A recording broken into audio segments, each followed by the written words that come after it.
Kallid novellisõbrad, žüriil, kuhu peale minu kuulusid Heli Allik, Roman Fokin, Mart Velsker ja Kristi Viiding, on hea meel teha teatavaks järjekordsed Tuglase auhinna laureaadid.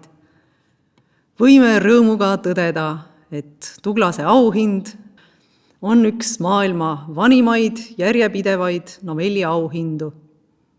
Ameeriklaste O. Henry auhinnaga me vanuselt ei võistle, seda antakse välja juba 1919. aastast saadik, aga suurem osa suurtes keeleruumides välja antavatest lühijutu auhindadest on ikkagi nooremad. Samuti võime nentida, et meie naabritel, lätlastel ja soomlastel sedalaadi auhinda praegu polegi. Tuglase jaoks pidi novell olema justkui sonett proosas, sisaldama pinget, pööret, sümboolset tagapõhja ja puänti. Õigupoolest on sellised nõuded kultuurisisesed, sest mingit universaalset novelli kontseptsiooni ei ole. Novell pole siiski Petrarca sonett. Maailma suured novelli- või lühijutukirjanikud on ikka olnud eriarvamustel, kas novell peaks olema suvaline lõiguke elust või kindlatele printsiipidele rajatud konstruktsioon. Briti kirjanik ja kirjandusteadlane Malcolm Bradbury on leidnud, et novell on lüüriline luuletus moodsas proosas. See määratlus toob ta Tuglasele lähemale. Bradbury arvas ka, et teatud mõttes on novell üldse kõige moodsam kirjandusžanr. Tuleb tunnistada, et seda moodsat kraami meil jagub. Novelliaasta oli rikkalik, igal žürii liikmel oli lemmikuid, kes ei mahtunudki nominentide hulka. Meie žüriis valis igaüks välja 2 favoriiti ja nii sai esialgsesse nimekirja 10 novelli. Teises voorus võis igaüks anda punkte 5 loole, vastavalt 5, 4, 3, 2 ja 1 punkti. Nõnda tõusid laureaadid kohe selgesti esile. Nomineeritute hulka sattus huvitavaid vastandusi. Esile tõusid näiteks nii koera kui ka kassilugu, kasutades žürii esimehe privileegi, ütlen, et Kivastiku koeralugu oma kaurismägilike ja tšehhovlike elementidega läks mulle eriti hinge. Nomineeriti näiteks lugu, mis toimub maal ja lugu, mis toimub linnas, tüdrukulugu, poisilugu, samuti lood, mis hõlmavad vastavalt kas ööpäeva, kooliaastat või tervet elukaart. Novellist on räägitud kui kiirest ja nõtkest reageerijast ning tõepoolest lugusid aktuaalsetel teemadel, nagu näiteks koroonaviirus, ka leidus, aga päris auhindamise eeskotta need ei jõudnud. Paistab, et sinna jõudsid lood, mis olid kirjutajate mõtteis või mälus kauem settinud. Ütlen siis lõpuks pidulikult välja ka võitjad. Need on Lilli Luuk novelliga Kolhoosi miss, mis ilmus eelmise aasta märtsikuu loomingus, ja Tauno Vahter novelliga Taevas Tartu kohal, mis ilmus eelmise aasta jaanuari loomingus.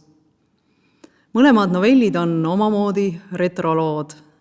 Lilli Luugi lugu algab 1988. aasta sügisel.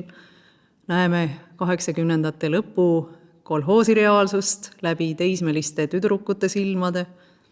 Oskuslikult on edasi antud nende tüdrukute kõnepruuk ja orgaaniliselt on markeeritud oma aja sündmused, näiteks 16. novembri deklaratsioon. Üldse on ajastut esitatud nõnda, et sellest saab justkui ka tegelane.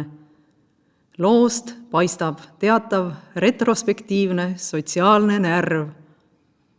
Tauno Vahteri lugu räägib vaimukalt tudengi aastavahetusest 90ndate Tartust. Ühe viite järgi Vene majanduskriisile paistab, et päris 90ndate lõpus.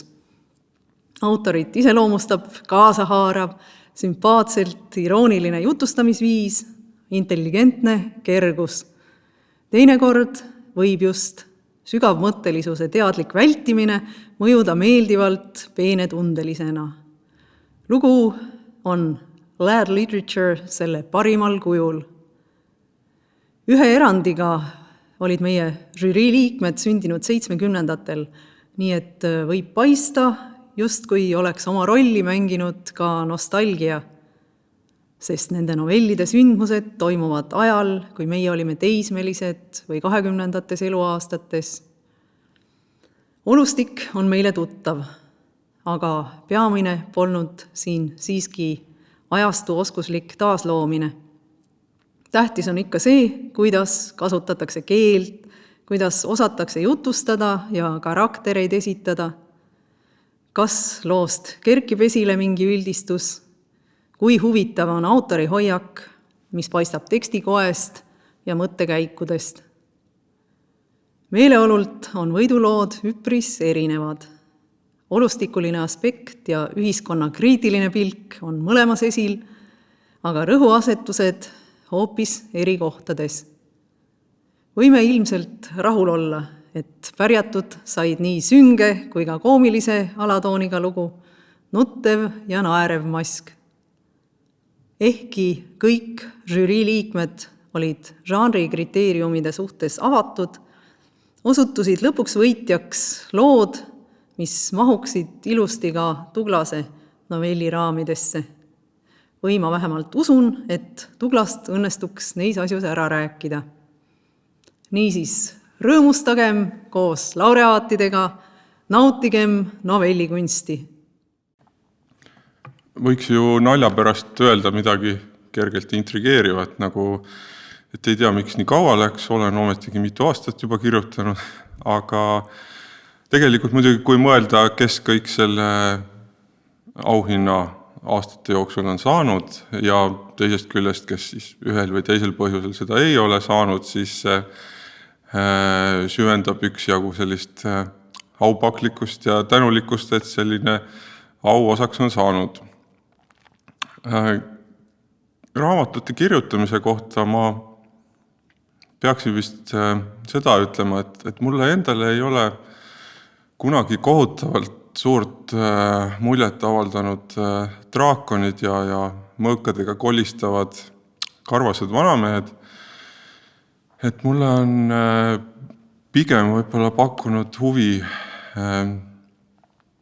inimeste erinevused, et kui toimub selline maailmavaadete põkkumine, kui näiliselt juhuslikud või taustalt täiesti erinevad inimesed kohtuvad mingitel asjaoludel, et ükskõik kas siis argiselt või võib-olla isegi mingisuguse ajaloolise sündmuse kontekstis ja kuidas siis sellest sündmused edasi hakkavad argnema ja mis sellest kõigest toimuda võib. Et selline